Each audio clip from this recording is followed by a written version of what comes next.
سلامونه. نن به موږ تاسو په دې باندې وغږیږو چې په نړیوال صنعت کې د برق اهمیت. موږ تاسو خو نن سبا د ایج اف ډیټا یعنې د ډیټا په عصر کې قرار لرو. که چیرته نن سبا موږ تاسو په اختیار کې ګوګل نه وي یا مثلا دغه سرچ انجنونه نه وي یا یوټیوب نه وي، نو د موږ تاسو ژوند به څه رقم تېرېږي. یا مثلا دا ساده فکر وکړو موبایل ټلیفون که چیرته موږ تاسو سره نه وي، نو آیا هغه ورځ به څنګه تېرېږي؟ او موږ تاسو د ژوند دغه کومې اړیکې چې د تنظیم لپاره ترسره کوو دا به څنګه تېرېږي؟ نو فکر وکړه که د دې ټولو خدماتو شتون وي، لکه موبایل هم وي، کمپیوټر هم وي، انټرنیټ هم وي، هر څه وي، خو چې برق نه وي بیا به څه کېږي؟ د یو خدمت به هم نه ترسره کېږي. راځو د برق په باره کې به یو لږ معلومات سره راشو. برق لکه څنګه چې موږ تاسو وایو چې توماس اډیسن په 1809 کال کې برق ایجاد کړ.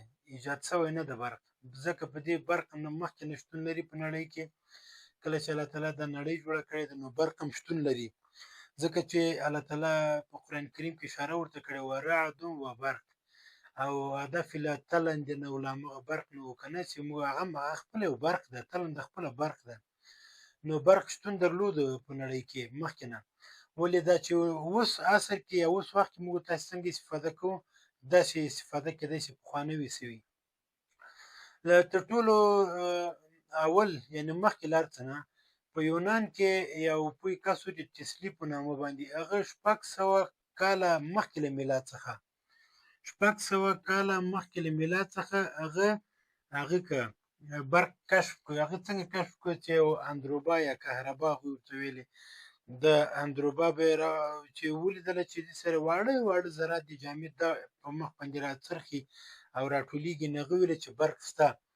تر هغه وروسته بیا نورو ساینسدانانو نن تقریبا 300 کاله مخکې پورې نورو هم دا ثابته کړله چې برق شتون لري، ځکه په دې چې فلزي یوه میله ده، دا چې کله لمر ته واچي ګرمه شي او کله چې یخ ته بیرته ویسي هغه یخه شي. نو هغوی پوه شو چې یاره دا خپله د فلزي آله د الکترونونو د تګ و راتګ یوه وسیله ده او برق شته. نو خبر راځي بیرته هغه ته.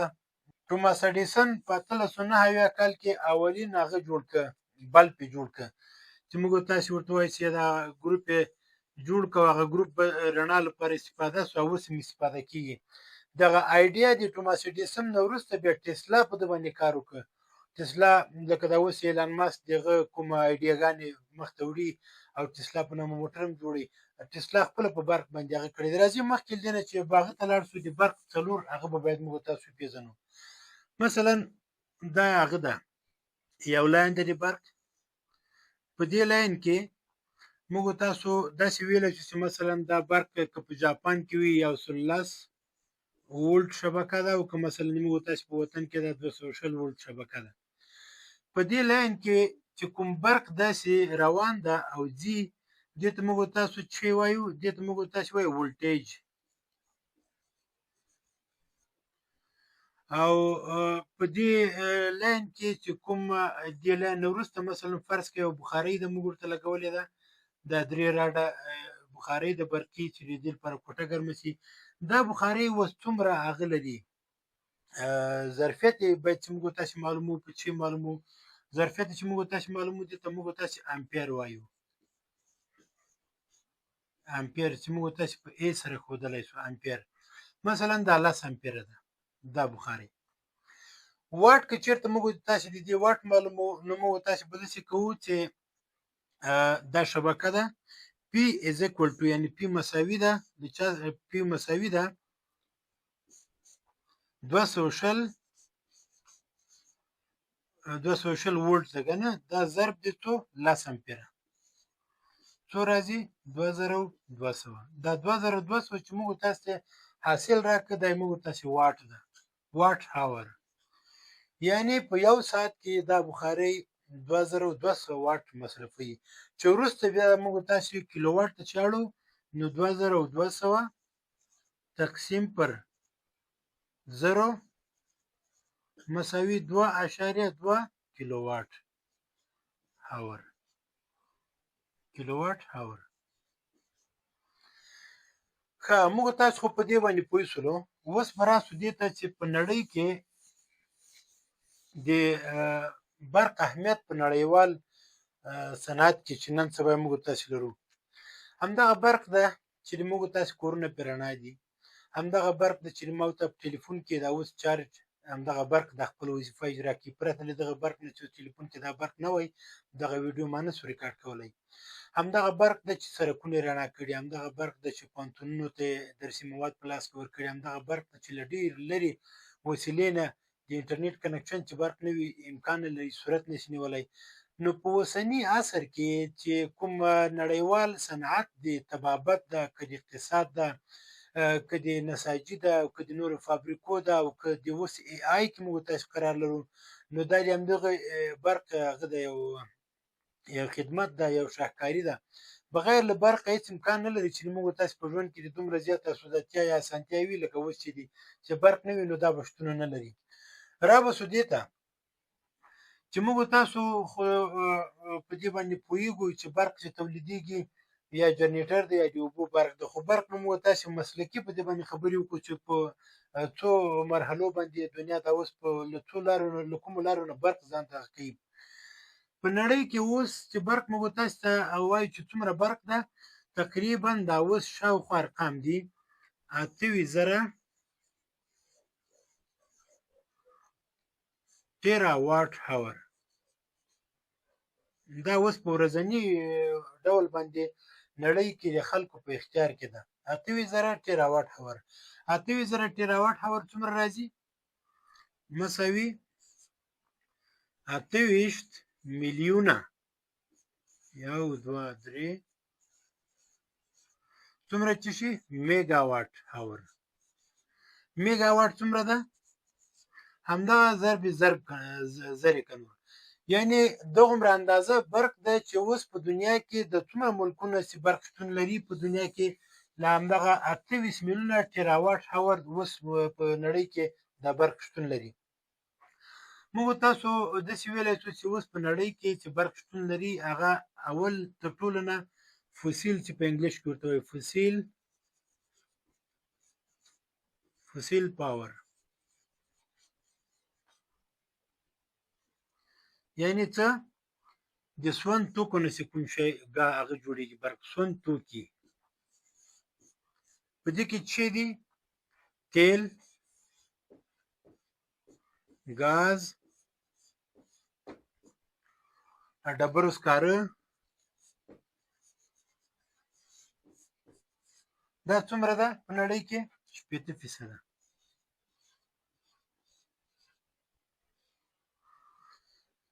دویم کوم یو ده؟ دویم موږ تاسو ویلی شو چې هایډرو پاور.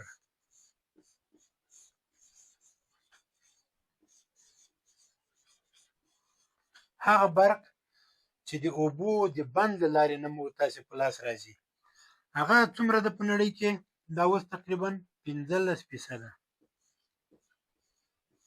ځکه د په انفراسترکچر یا زیربنا جوړولو باندې ډېر زیات مصرف راځي.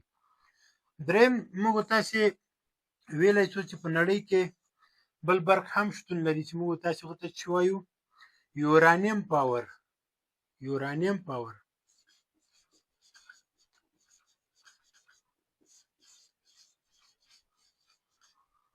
مخکې به یې دې ته هغه ویلې اټامیک پاور ویل، هغه بیا نوم یې بدل کړو چې یورانیم ورته، ځکه ډېر ملکونه دي چې یورانیم غني کوي، له همدغه نه حرارت نه بېرته خپل ځان ته برق جوړوي.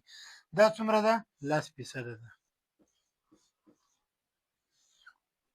څلورم موږ تاسې چې لرو رینیوبل انرژي.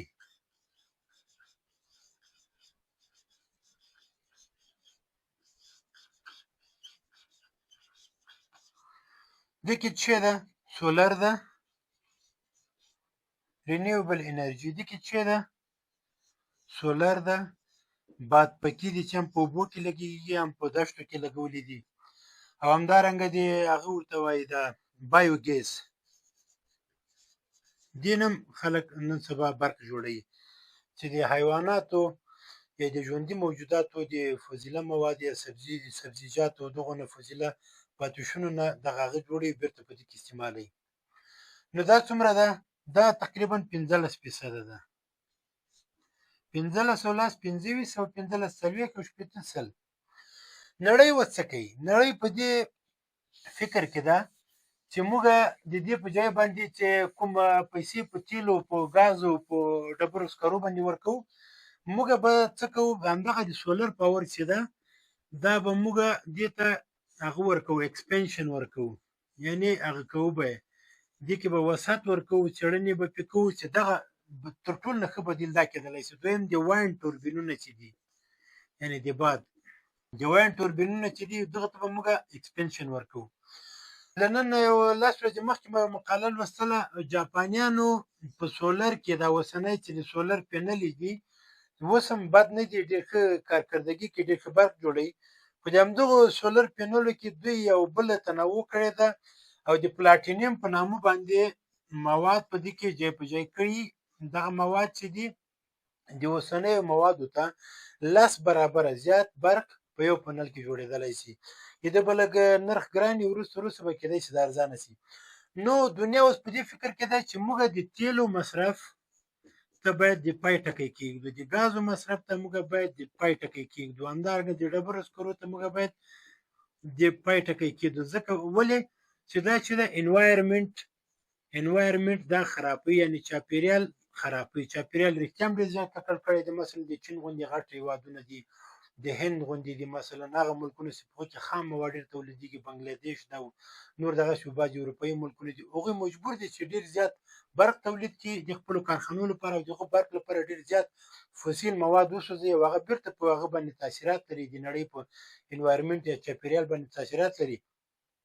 د اوبو چې هایډرو پاور ورته وایي، موږ تاسو ته دا ذهن ته راځي چې باید ټول دا وایي، ځکه دا ټول نشي کېدلی، ځکه په دې باندې ډېر زیات مصرف راځي. د ملکونو خپل منځ کې ډېر زیات مشکلات دي، یو بل ته نه پرېږدي. مثلا دا اوس موږ له ایران سره یا له پاکستان سره یا مثلا د مصر او د هغه د عراق او د هغه خپل منځ کې د رودنیل باندې سره جنجال ده، همدارنګه د پاناما او د نورو سره جنجال ده، همداسې د سودان او د نورو هېوادونو سره جنجال ده. نو دا اوس مثال په نور همسایه ملکونو کې هم وګورئ، د هند او پاکستان ترمنځ هم دا جنجالونه شته. نو دنیا اوس فکر کوي چې موږ باید په سولر پاور باندې او په وایند توربین باندې ډېر زیات توجه وکړو، ځکه په دې داسې انرژي ده چې هر څومره ته مصرفوي سبا ته وروسته هغومره بیا پیدا کېږي، څومره مصرفوي هغومره بیا پیدا کېږي. نو په دې کې په میلیاردونو ډالر هغه چې دي د میاشتې په دغه برخونو کې هغه کېږي، کته پورته کېږي عواید ټولوي خلک. ډېر داسې ملکونه دي چې 1 کیلو واټ برق ممکن ورته په 40 افغانۍ هم تمامېږي. داسې ملکونه شته چې تر ټولو نه ارزانه برق هم شتون لري، پکې مثلا ممکن 1 افغانۍ 1.5 افغانۍ، لیکن موږ تاسې وطن کې هم ارزانه ده، وارداتي هم راوستې ده بیا هم ارزانه ده. ولې موږ تاسې باید کور په کور باندې برق ولرو، ځکه برق هغه وسیله ده یا هغه باعث کېدلی شي چې د مملکت او د هېوادوالو د ترقۍ سبب ګرځي. بې برق هېڅ امکان نه لري چې څوک یې ترقي وکړي. برق به خامخا د موږ تاسو په ژوند کې ډېر غټ مثبت تغیرات راوستلی شي.